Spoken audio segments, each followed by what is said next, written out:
girar a reportagem, falar com Eliseu Caetano, que nos conta que Giorgia Meloni, que é a primeira-ministra da Itália, tirou o protagonismo de Lula neste acordo do Mercosul e União Europeia. Eliseu Caetano, que já está conosco ao vivo, não sei se me ouve nesse final de semana, senão a gente volta a falar, já está ouvindo agora sim. Eliseu, que bom ouvi-lo, que bom acompanhá-lo aqui, recebê-lo ao vivo na Jovem Pan. O que você nos conta sobre essa assinatura, sobre essa repercussão, qual tem sido a imagem no mundo sobre esse acordo que será firmado ainda hoje?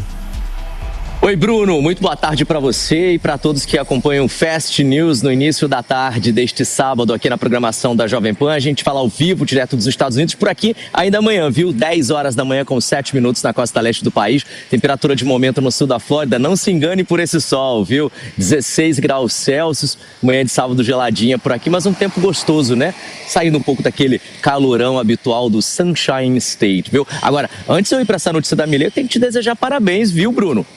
Hoje, nas redes sociais da Jovem Pan, o mundo, o Brasil e o mundo inteiro ficaram sabendo que você é o novo apresentador do Direto ao Ponto, todas as segundas aqui na programação da Pan. Então, muito boa sorte nesse teu novo ciclo. Ficamos todos muito felizes com isso, viu?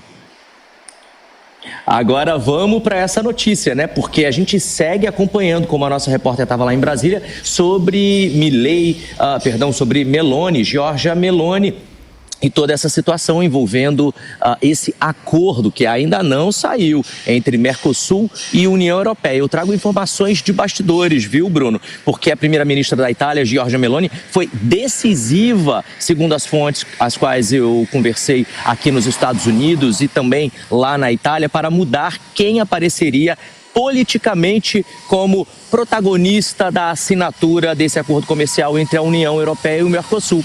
E eu perguntei, mas por que ela fez isso? Por que ela mudou esse protagonismo? Bom, na prática, a história é a seguinte: a Meloni impediu que o acordo fosse fechado quando o Brasil ainda presidia o Mercosul no ano passado, em 2025, sob a liderança do presidente Luiz Inácio Lula da Silva, o que acabou abrindo caminho para que a assinatura final só acontecesse agora, quando o Paraguai, o nosso vizinho Paraguai, está na presidência do bloco. Bom, o que isso significa em termos mais simples é o seguinte: o acordo União Europeia-Mercosul está negociado há anos, mas ainda precisa de um aval político final. Quem preside o Mercosul, no momento da assinatura, ganha, portanto, o protagonismo diplomático. E Lula queria concluir o acordo enquanto o Brasil ainda comandava o bloco em 2025. Mas Meloni se posicionou contra naquele momento e por isso o acordo não avançou. Com isso o tempo passou, a presidência do Mercosul mudou de mãos e aí Giorgia Meloni mudou de ideia muito rapidamente. Isso não significa que eles são inimigos não, viu? Eu perguntei para essas fontes, na verdade, para todas as fontes com as quais eu conversei entre ontem à noite e hoje de manhã, e todas me falaram a mesma coisa. Olha, apesar do embate, Lula e Meloni não são inimigos diplomáticos. O que existe é uma diferença clara de visão política e também de visão econômica. Lula defende o acordo como um instrumento de integração, fortalecimento do multilateralismo e valorização do Mercosul como bloco político.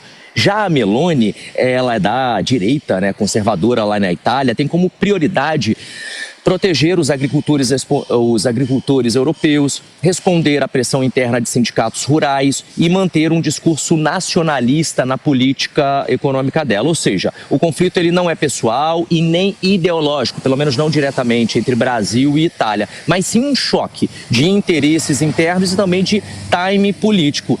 Agora, com relação a esse veto da Itália no ano passado, que permitiu que o Uruguai se tornasse o grande, né, protagonista político, né?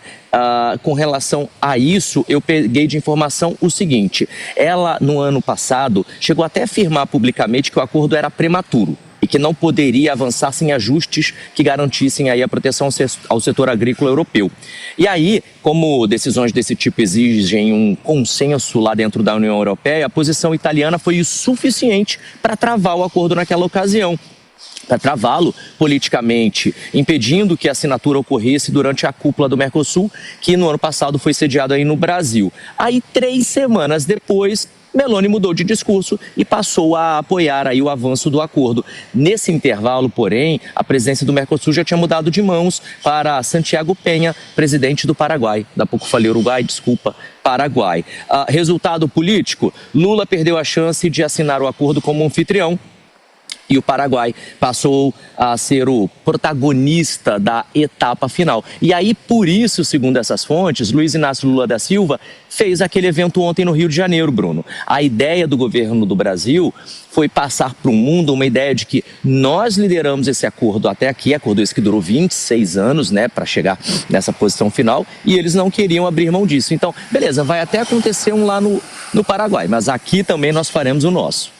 Eliseu, ficaremos acompanhando. Obrigado pelas informações. Esse clima seco também aqui não é diferente. Tá complicado. Alergia, quem é alérgico de manhã é justamente desse jeito. Então, aqui tem o pólen, Bruno. O pólen aqui é brabo, rapaz. A gente grava do lado de fora, faz a entrada ao vivo e fica espirrando. Primeiro pelo frio, né? Que não é comum aqui no estado da Flórida. Segundo, o pólen, o chão, fica todo amarelinho, cheio de folhinhas e dá uma vontade de espirrar, rapaz, vou te contar. Mas graças a Deus, a gente tá bem.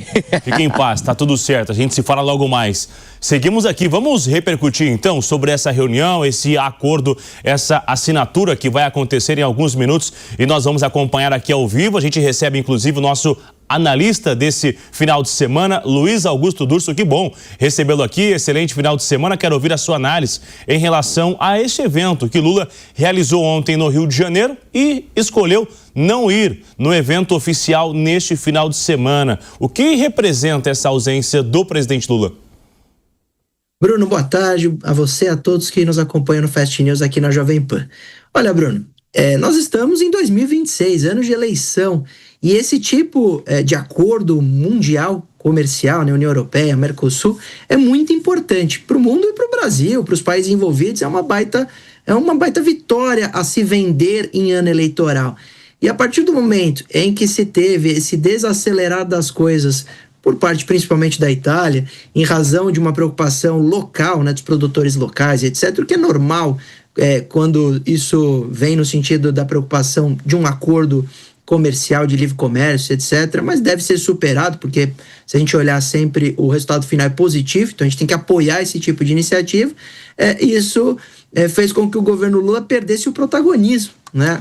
E agora o Paraguai está à frente. Então isso, no ano eleitoral, é um baita prejuízo. Então Lula está tentando, pelo menos, vender a ideia que é um dos grandes responsáveis se realmente ocorrer o acordo, a assinatura, como pai da ideia, para, inclusive, isso ser formas de vender durante a campanha que ele teria sido um dos grandes líderes desse movimento. E, na verdade, a gente sabe que o que vale, Bruno, normalmente é a foto, é o último evento, é o ato. E o ato provavelmente não será no nosso país. E aí isso incomodou e incomoda demais na situação de não ser mais uma possibilidade tão real em se utilizar essas histórias na campanha ainda neste ano. Então, Lula está preocupado e está tentando salvar pelo menos um pouco dessa imagem, dessa foto, do evento, para dizer, não, o Brasil é um dos grandes responsáveis e esse seria de fato um golaço aí para a população brasileira, porque ajuda tanto a exportação como na importação, e isso faz também a evolução tecnológica, a diminuição de preço, é sempre muito positivo. A gente